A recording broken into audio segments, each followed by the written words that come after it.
টিয়কৰ কোন এই ৰেৱতী ৰাইজ একত্ৰিত হৈ সম্পন্ন কৰিলে ৰেৱতীৰ ৰাজহুৱা আদ্য স্বাৰ্থ।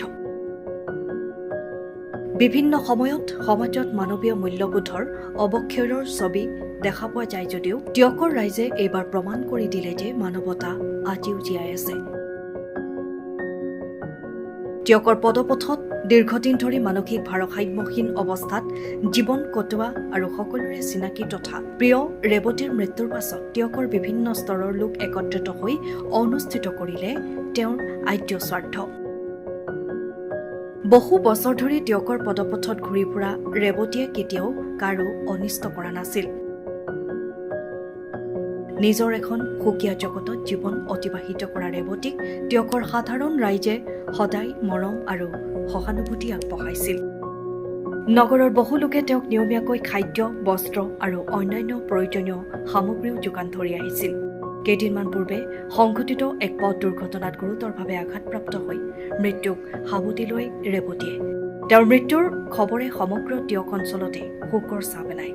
তেওঁৰ মৃত্যুত সকলো টিয়কীয়ান আজিও ম্ৰিয়মান। সেই আত্মীয় স্বজন থকাৰ স্বত্তেও টিয়কৰ সকলো স্তৰৰ লোকৰ মাজত গঢ়ি উঠা মানৱীয় আৰু স্বাৰ্থহীন সম্পৰ্কৰ বাবেই আজি টিয়কৰ বিভিন্ন সামাজিক সংগঠন, ব্যৱসায়ী, যুৱক-যুৱতী, জ্যেষ্ঠ নাগৰিক আৰু সচেতন ৰাইজে একেলগে তেওঁৰ আদ্য শ্ৰাদ্ধ টিয়ক নগৰতে সমূহীয়াভাৱে অনুষ্ঠিত কৰে।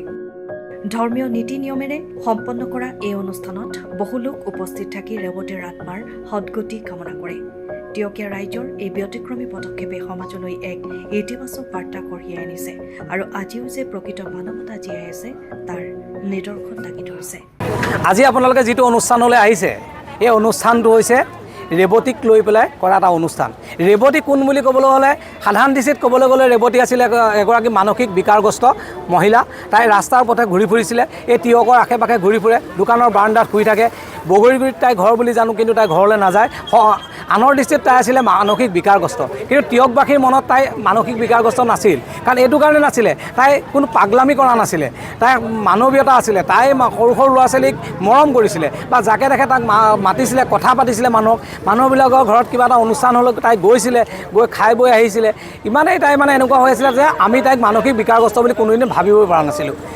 আমাৰ লগত যি আত্মীয়তা আছিলে, কিন্তু হঠাৎ তাই এটা পথ দুৰ্ঘটনাত আঘাতপ্ৰাপ্ত হৈ চিকিৎসাধীন হৈ আছিলে।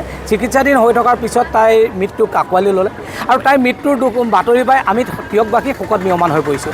ৰেৱতীক আমি সদায় পাই থকা ৰেৱতীক ফটকৈ হেৰুৱাই পেলাই আমাৰ মনত বেয়া লাগিছে।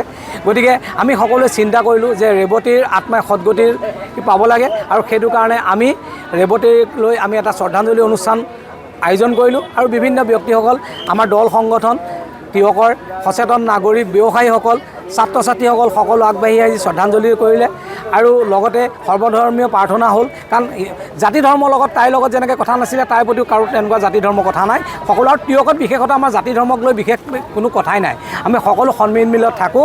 গতিকে ইয়াত সৰ্বধৰ্মীয় প্ৰাৰ্থনাৰে আজি আত্মাৰ সদ্গতি কামনা কৰা হ'ল। শ্ৰদ্ধাঞ্জলি অনুষ্ঠান হৈ গ'ল, পৰিয়ালবৰ্গই আহি ইয়াত অংশগ্ৰহণ কৰিলে আৰু তাৰপিছতে এতিয়া আমাৰ ইয়াত পৰম মংগল নাম শ্ৰৱণ কীৰ্তন হৈ আছে। আপোনালোকে দেখিছে ভকতে নাম গাই আছে।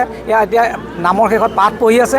গতিকে সকলো আহিছে, সকলোৱে সহযোগিতা কৰিছে। ৰাইজৰ দান বৰঙণি আজি এই ৰাজহুৱা অনুষ্ঠানভাগি সম্পন্ন হৈছে।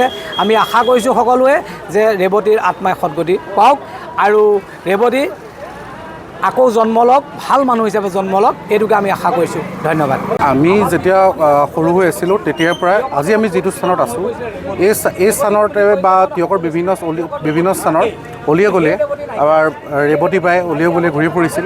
তেখেত যদিও মানসিকভাৱে অস্থিৰ আছিল, কিন্তু খুব মৰমীয়াল আৰু এটা কৃত্ৰিমতা, এটা খুব সদায় তেখেত হাঁহি মুখলৈ ঘূৰি ফুৰিছিল। আৰু টিয়কৰ প্ৰতিজন ৰাইজে কিন্তু ৰেৱতী বাইক যদিও তেখেত ইয়াত অনাই বনাই ঘূৰি ফুৰি তেখেতক এসাঁজ অন্ন বা পিন্ধিবলৈ কাপোৰৰ কিন্তু সদায় ব্যৱস্থা টিয়কীয়া ৰাইজে কৰি আহিছিল। আৰু বিগত কিছুদিনৰ আগতে এটা দুৰ্ঘটনা সংঘটিত হৈছিল। তাৰপিছত তেওঁ শয্যাগত অৱস্থাতে তেখেতে ঘৰত মৃত্যুক আঁকোৱালি ল'ব হৈছিল। আৰু খুব এটা আৱেগিক মুহূৰ্ত। টিয়কৰ প্ৰতিজন ৰাইজে কিন্তু ৰেৱতীক লৈ, ৰেৱতী বাইক সকলোৱে চিনি পায়। আজি আমি আমাৰ বয়সৰে হওক বা আমাতকৈ আগৰ প্ৰজন্ম হওক বা তাতকৈ পিছৰ প্ৰজন্ম, সকলোৱে কিন্তু ৰেৱতী বাইক খুব মৰম কৰিছিল। আৰু আজি এই মুহূৰ্তত চাওক, টিয়কৰ প্ৰতিজন ৰাইজ, বিভিন্ন দল সংগঠন, অনুষ্ঠান প্ৰতিষ্ঠান সকলো একত্ৰিত হৈ আজি ৰেৱতী বাইক ৰাজহুৱাকৈ শ্ৰদ্ধাঞ্জলি জ্ঞাপন কৰিছে আৰু ৰাজহুৱাকৈ এষাৰি নাম প্ৰসংগ কৰিছে। আৰু এই মুহূৰ্তত আমি এইটোৱে বাৰ্তা দিব বিচাৰিছোঁ যে সকলো পৃথিৱীখন এটা যান্ত্ৰিক পৃথিৱী, সকলো ব্যস্ত, আৰু এই ব্যস্ততাৰ মাজতো কিন্তু তিয়কে ৰাইজে যিখন সমাজনীতি, যিটো সমাজধাৰা, এই সমাজধাৰাখনত যে এগৰাকী মানসিকভাৱে বিকাৰগ্ৰস্ত লোকৰ বাবে তিয়কে ৰাইজৰ বুকুত এষাৰ মৰম আছে, সেই মৰমটো আজি পুনৰবাৰ প্ৰমাণিত কৰিছে। আৰু এই পবিত্ৰ মুহূৰ্তত আমি ৰেৱতী বাৰ আত্মাৰ সদগতি কামনা কৰিছোঁ। আৰু তেখেতে য'তেই আছে সুখত থাকক। আৰু তিয়কে ৰাইজৰ যি একত্ৰিত প্ৰয়াস, এই প্ৰয়াসে কিন্তু উত্তৰ প্ৰজন্মৰ বাবে এক উদাহৰণ হৈ ৰ'ব বুলি আমি এই মুহূৰ্তত ক'ব বিচাৰিছোঁ। সময়ৰ খবৰ সময়ত পাবলৈ ফ'ল' কৰক টাইম অফ আছাম।